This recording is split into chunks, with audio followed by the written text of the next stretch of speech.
Primer. Today we're going to be making some Zentangle pumpkins. So one of our artists that is inspiring us today is Yayoi Kusama, who makes these awesome pumpkins filled with dots and other patterns. So there's these at your desk you can look at that have some step-by-step directions. So if you would like to practice in your sketchbook first, you can totally do that. So make sure you're using those, looking at those for some ideas today for this project. And when you are ready to work on your nice paper, you're going to make sure that you have a Sharpie board because we're going to be using Sharpie today. And we're going to write our name on the back. So I'm going to get a pencil out to write my name, my room number, 2 if I want. Okay, so now I'm gonna flip it over and I'm ready to make my pumpkin. So again, you can practice this in your sketchbook, and we're gonna actually be using our thick Sharpies that look like this today. So I have these at my desk for you to grab when you are ready. And I'm just gonna go for it with my Sharpie, and if I make a mistake, I'm gonna turn it into a happy accident. But if you would like to draw it with your pencil first and then go over it later, you can do that. All right, so what we're gonna do first is we're gonna make the stem. So the stem is gonna go at the top middle of our paper. So I'm gonna make a little dot where I want my stem to start right there so I can kind of plan it out. The rest of it's gonna be pumpkin. I wanna make a big pumpkin. So the first thing I do is I'm gonna make a little smiley face line. And if I hold my marker sideways, I can get a really thick line like that. And it's not very big. It's pretty small because, like I said, the rest of it's gonna be pumpkin. Now there's 2 ways you can make your stem. I'm going to show you in my sketchbook. This is my sketchbook right now. The first way you can do it is, there's my line I made. You can draw 2 lines that go kind of straight up or sideways. And then at the top, you can connect them with another smiley face line and then a rainbow line. It's a 3D cylinder. So that's one way you can make your stem. The other way you can make your stem, we're going to start with a line that we have already. And then we're going to start on this side this time. We're going to make a curve that kind of comes in. And then we're going to make a loop like that. So in and then a loop. Then on the other side, we're going to come up and we're going to go around the top of our loop that we already made. And we're going to go all the way around until it touches the side. Then if we want, we can have it kind of come out. So we're going to follow this line and have it come out the side like this. And then this side comes out as well until it connects. So that way is a little bit more difficult, but if you would like to try that, that is super fun. Once you get the hang of it, you can kind of do it fast, and you can do them big or small. You can actually have loop-de-loops that happen like a bunch of times even once you get really good at it. So that's how you make a loop-de-loop. So I'm going to go ahead and make mine a loop-de-loop. I'm going to come up and around to make a loop on one side. Then I'm going to come up and over the top, around, and I could stop there, or I can have it come out the other side. So it's like it's going behind that loop. So there's my stem. Now we're going to make our stem even more awesome by giving it texture. Texture is when you make something look like it feels a certain way. And if you've ever felt a pumpkin stem, it's always very rough. So what I like to do is I like to draw a lot of these lines that follow the shape of my stem that help show that it's maybe like a really bumpy stem. So I'll fill these areas in with some lines that follow the shape. Okay. If your stem looks like that, you could just kind of draw some straight lines up and down for texture. Or if you have a different idea for how you would like to show texture, that's fine too. All right, now that we have our stem, we're going to make our bumps on our pumpkin. So we're going to make a bunch of different bumps because each bump is going to have a different pattern on it to make Zentangles. So the first one's going to be kind of small. It's our first bump in the middle. So we're going to kind of come straight down almost with a little bit of a curve. And then this is going to be where the bottom of my pumpkin is. It's really big, so it almost touches the bottom of the paper. Then I'm going to do the same thing on the other side, and I'm going to connect the two.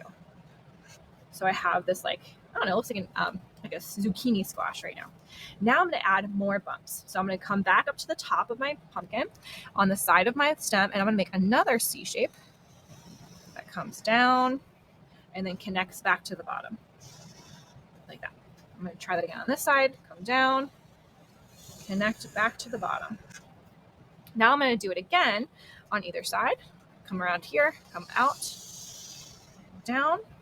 And your pumpkin might not be perfectly round, and that's okay. Oh, this time it's going to bump into my stem, so I have to come out the other side. If you've ever gotten a real pumpkin before, they're always a little bit imperfect. It might be kind of lopsided. If you want it to be more round, that's fine. So I'm going to do it one more time on either side, and this time it's going to go behind my stem. If you still have a ton of room, you could even do it one more time. That just makes it a way bumpier pumpkin. But I'm going to go ahead and stop there. So there's my pumpkin shape. So when I'm done, I can kind of go around it a second time to make it thicker around the outside. That's something you see a lot of artists do to make their art look more finished and more neat. So you can do that if you'd like, just making it thick around the outside, kind of cleaning up the shape. I can go around the edge of my stem too. All right, now I just made it thicker around the outside. That just makes it stand out a little bit more. All right, now what we're going to do is start adding our Zentangle patterns. So Zentangles are just when you combine a lot of patterns together. So maybe you do polka dots with more polka dots around the outside. Maybe you do wavy lines with polka dots. Maybe you make up your own by maybe doing hearts and then wavy lines. So it's really up to you. But what we're going to do is we're going to skip every other bump. So if I put Zentangle patterns in this bump, I'm going to leave this one alone and then do the next one. So I'm going to start on the left side, and I'm going to start with my first Zentangle pattern. So what I'm going to do is let's think about this. I'm going to look at my references, kind of get an idea of what I like.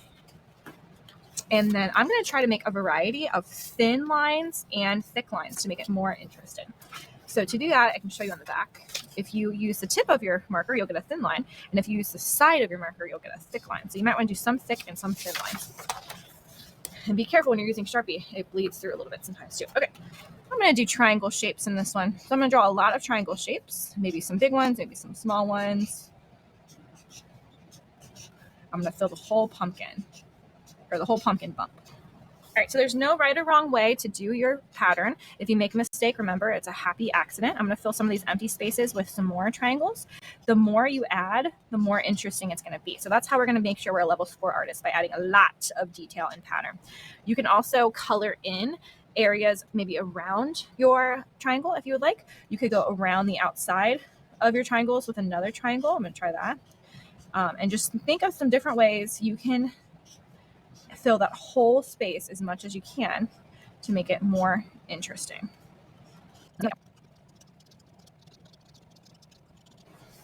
right, so when I touch the edges, I go all the way up to the edges with my pattern to make it as interesting as possible.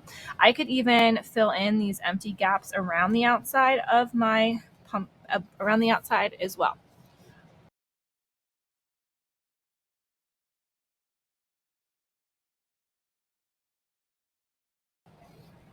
All right, now that I filled in that whole section and made it look interesting to a level 4, I'm going to skip this next section and add something in this one.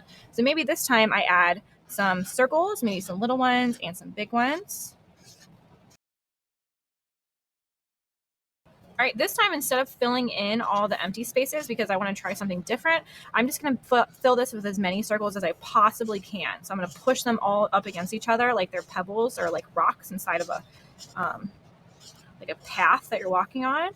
And I'm going to do that instead of coloring the whole thing in. All right, now that I filled the entire thing in with circles, even though I didn't color it in, it still looks like a level 4 because I filled the entire space. You can be doing totally different patterns if you want to. Remember, you have all of these awesome ideas to choose from and look at your table. So I think I'm going to do just some diagonal stripes on this one, and I'm going to fill in some of them. There are my stripes. I could stop there if I want to, or I could add something else inside these white gaps. But since I took my time and I filled them in neatly to level 4, I'm going to go ahead and stop there. Remember, we're skipping every other one. So now I have one left to do. I'm going to do this end one, and I am going to do some heart shapes, and I'm going to color those in. All right, now what I'm going to do is I'm going to make this more interesting because there's a lot of empty spaces in between my hearts. I'm going to add some dashed lines around each one.